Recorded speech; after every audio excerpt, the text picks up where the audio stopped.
AP రాజకీయాల్లో చేరికల వ్యవహారం మరోసారి హాట్ టాపిక్ గా మారింది.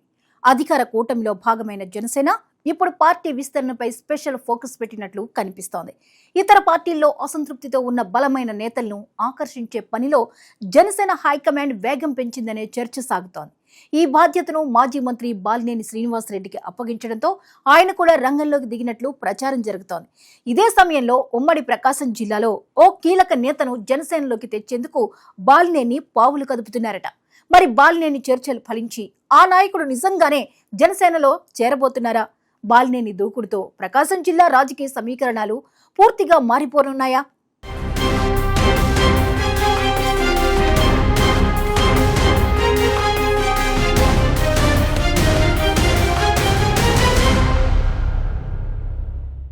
ఆంధ్రప్రదేశ్ రాజకీయాల్లో మరోసారి చేరికల రాజకీయం వేగం పుంజుకుంటోంది. అధికార కూటమిలో భాగమైన జనసేన పార్టీ ఇప్పుడు కేవలం ఎన్నికల సమయంలో మాత్రమే కాకుండా దీర్ఘకాలిక రాజకీయ విస్తరణపై దృష్టి పెట్టినట్లు కనిపిస్తోంది. రాష్ట్ర వ్యాప్తంగా పార్టీని సంస్థాగతంగా బలోపేతం చేయడంతో పాటు అన్ని సామాజిక వర్గాలు బలమైన నాయకత్వాన్ని తయారు చేయాలి అనే లక్ష్యంతో జనసేన అధిష్టానం అడుగులు వేస్తోంది. ఈ క్రమంలో ఇతర పార్టీలో అసంతృప్తితో ఉన్న నేతలను గుర్తించి వారిని జనసేనలోకి ఆహ్వానించేందుకు ప్రత్యేక వ్యూహాన్ని అమలు చేస్తోంది.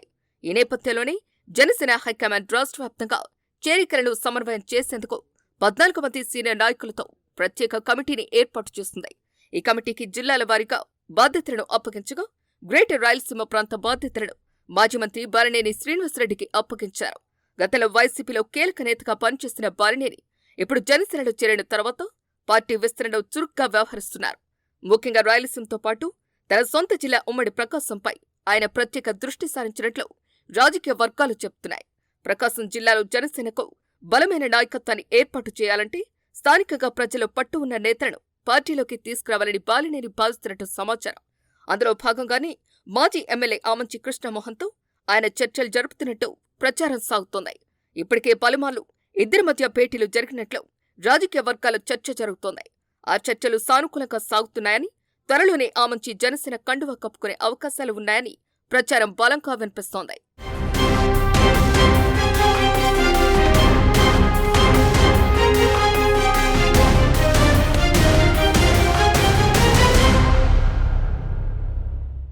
ఆమంచి కృష్ణమోహన్ రాజకీయ ప్రయాణం కూడా చాలా ఆసక్తికరంగా సాగింది.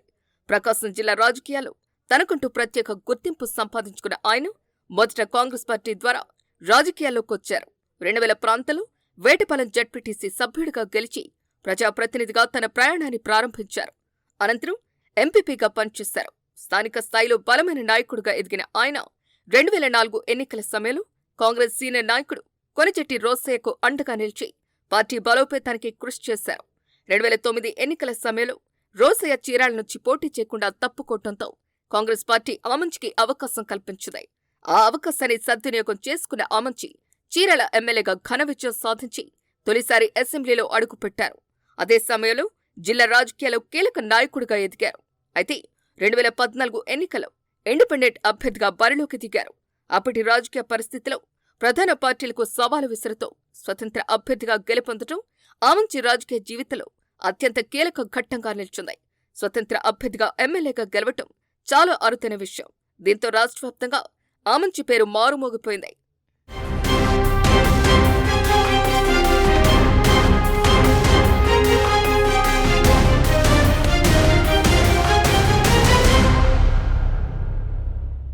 తర్వాత ఆమంచి తెలుగుదేశం పార్టీలో చేరారు. అయితే ఆ ప్రయాణం ఎక్కువ కాలం కొనసాగలేదు. 2019 ఎన్నికలకు ముందు టీడీపీకి రాజీనామా చేసి మళ్లీ వైసీపీలో చేరారు.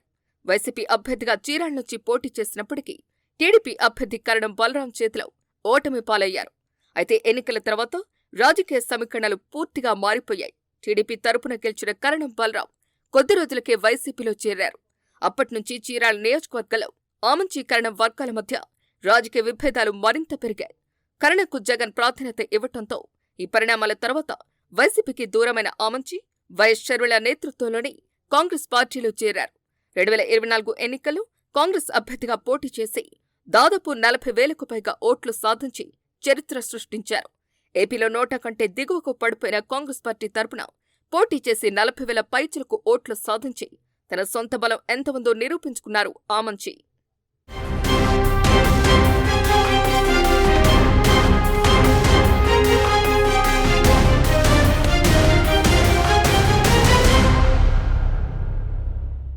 ఎన్నికల అనంతరం ఆమంచి భవిష్యత్ రాజకీయాలపై అనేక ఊహాగానాలు వినిపించాయి.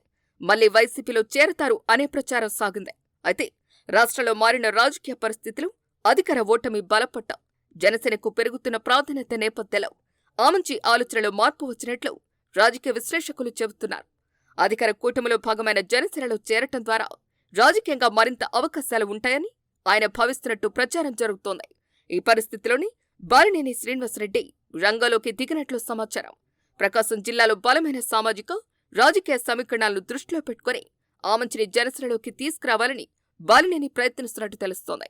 ఆమంచి చేరితే ప్రకాశం జిల్లాలో పార్టీకి మరింత బలం చేకూరుతుందని జనసేన నాయకత్వం కూడా భావిస్తున్నట్లు సమాచారం.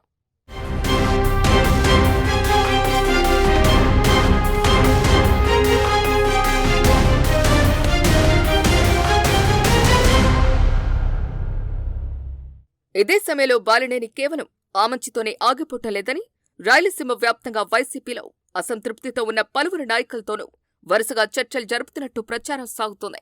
ముఖ్యంగా రెడ్డి సామాజిక వర్గానికి చెందిన ప్రభావవంతమైన నాయకులను జనసేనలోకి తీసుకురావడానికి ప్రత్యేక కార్యాచరణ సిద్ధం చేసినట్లు రాజకీయ వర్గాల్లో చర్చ నడుస్తోంది. గతంలో వైసీపీలో కీలకంగా పనిచేసిన బాలినేనికి ఆ వర్గంపై మంచి పట్టు ఉండటంతో ఆయన ద్వారా మరిన్ని చేరికలు జరిగే అవకాశం ఉందని విశ్లేషకులు అంచనా వేస్తున్నారు. జనసేన ఇప్పటి వరకు ప్రధానంగా యువత, కాపు సామాజిక వర్గం, పవన్ కళ్యాణ్ అభిమానుల పార్టీగా గుర్తింపు పొందింది. అయితే ఇప్పుడు అన్ని ప్రాంతాలు, అన్ని సామాజిక వర్గాలు తన రాజకీయ విస్తరణను పెంచుకోవాలని ప్రయత్నిస్తోంది. అనుభవజ్ఞులైన నాయకులను పార్టీలోకి ఆహ్వానించడం ద్వారా సంస్థాగతంగా బలపడటంతో పాటు భవిష్యత్ స్థానిక సంస్థల ఎన్నికలు, తదుపరి అసెంబ్లీ ఎన్నికలను దృష్టిలో పెట్టుకుని ఇప్పటి నుంచే పునాదులు వేస్తోందనే అభిప్రాయం వ్యక్తమవుతోంది.